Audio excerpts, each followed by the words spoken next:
Essa semana um amigo meu estava num restaurante em Brasília, ouvindo a conversa de duas meninas, inteligentes, de duas meninas articuladas, de duas meninas profissionais liberais, duas moças competentes, cheio, cabeça boa. O que elas estavam fazendo? Uma estava catequizando a outra, para que ela fosse ao Santo Daime, participar de uma cerimônia do Santo Daime. Ela disse assim: olha, a primeira vez que você vai lá, a coisa é muito complicada. Por exemplo, eu fui a primeira vez, eu vomitei a noite inteirinha, quase morri.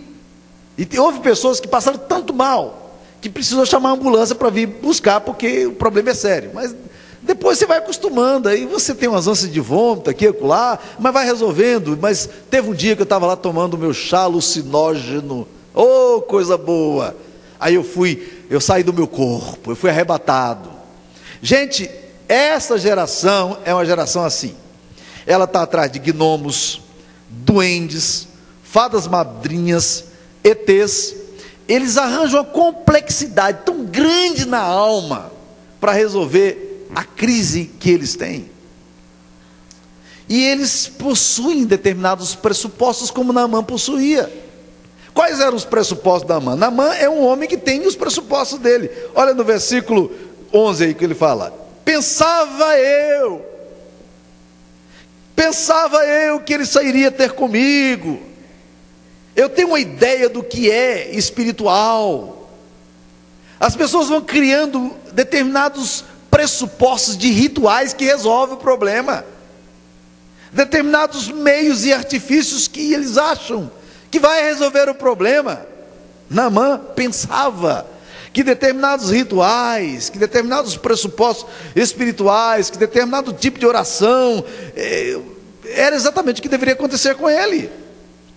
Como isto é complicado para pessoas que são religiosas demais. Naamã pensa que Deus tem uma forma de agir e vai agir da forma que ele quer. E Deus, meus queridos, é singular na sua aproximação. Jesus fazia curas misteriosas. Às vezes ele mandava a pessoa falar, outras vezes ele mandava a pessoa enxergar, e a pessoa enxergava. Um dia ele cuspiu no chão, fez um lodo e passou no olho da pessoa, para a pessoa ser curada. Deus não tem fórmula. Deus é simples na sua aproximação. Deus faz do jeito que Ele quer fazer. E há muitas pessoas que vivem exatamente assim, e ficam frustradas porque acham que Deus deveria resolver o problema deles da forma como eles acham que deveria resolver. São os pressupostos que a gente vai criando. Naamã também se torna, por isso, um adorador cheio de exigências. Ele acha que Eliseu, o profeta, tem que sair, se encontrar com ele, tem que ser do jeito que ele quer. Há pessoas que acham que igreja é uma espécie de supermercado, que vão lá pegar a mercadoria que querem, que barganham aquilo que precisam. É uma religião muitas vezes descompromissada, onde eu não vou fazer aquilo que eu não acho que devo fazer. O que interessa não é o que Deus fala, o que interessa é o que eu acho. E a relação de Naamã com Deus se torna uma relação complexa.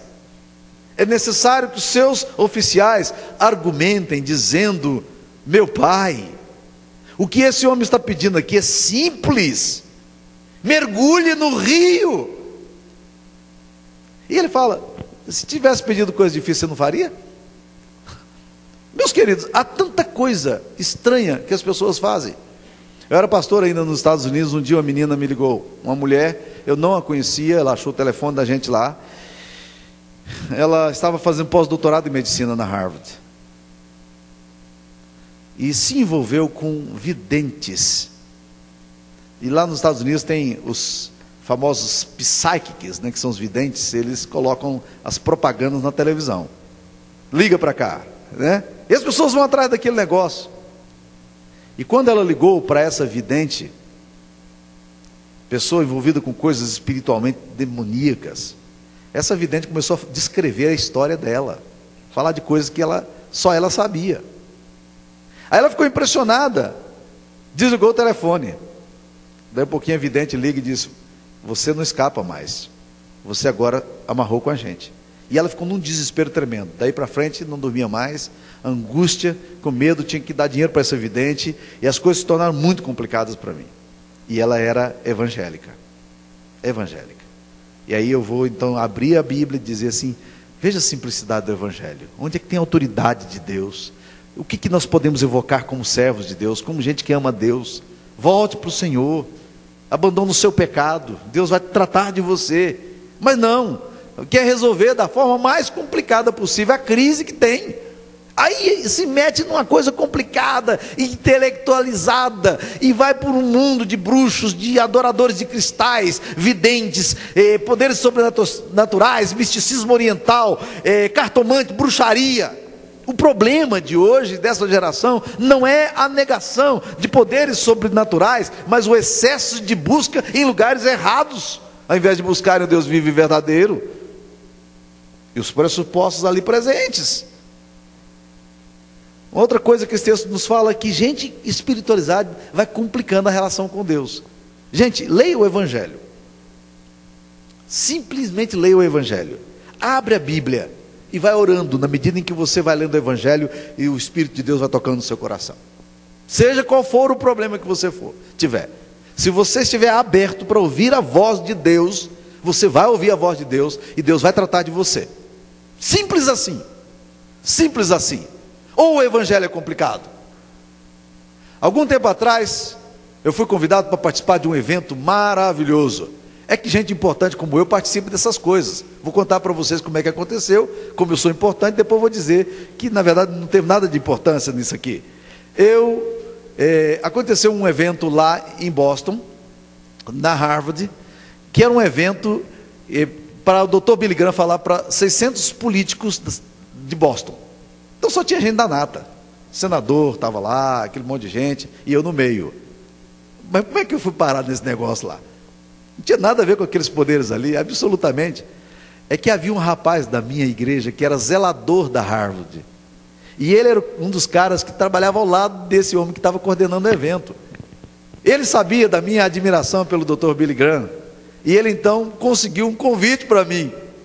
E eu estava lá ouvindo o Billy Graham, a 10 metros assim, vendo o Billy Graham pregar o Evangelho. E depois teve um momento de debate. Mas a pregação do Dr. Billy Graham é absolutamente frustrante. O homem que talvez tenha levado no século XX mais pessoas a Jesus, a pregação dele, para qualquer exegeta, para qualquer estudioso da Bíblia, é absolutamente frustrante. Eu vou te dizer por quê. Porque quando ele chega lá e diz o seguinte: Jesus é o caminho, a verdade e a vida, ninguém vem ao Pai senão por Jesus. Se você quiser ir para o céu, só tem um caminho. Você precisa se arrepender dos seus pecados, entregar sua vida a Jesus e se converter a Cristo. Você tem que desistir de você mesmo, desistir dos seus pressupostos intelectuais, tirar a roupagem intelectual sua e se voltar para Jesus. Aí você fala: eu falo melhor do que esse cara. Eu falo melhor do que esse cara. Eu só não falo com a autoridade que ele falava. Qual é o segredo do cristianismo, gente? O segredo do cristianismo é que Jesus é simples na abordagem dele. E ele está dizendo a mesma coisa. Eu sou o caminho, eu sou a verdade, eu sou a vida.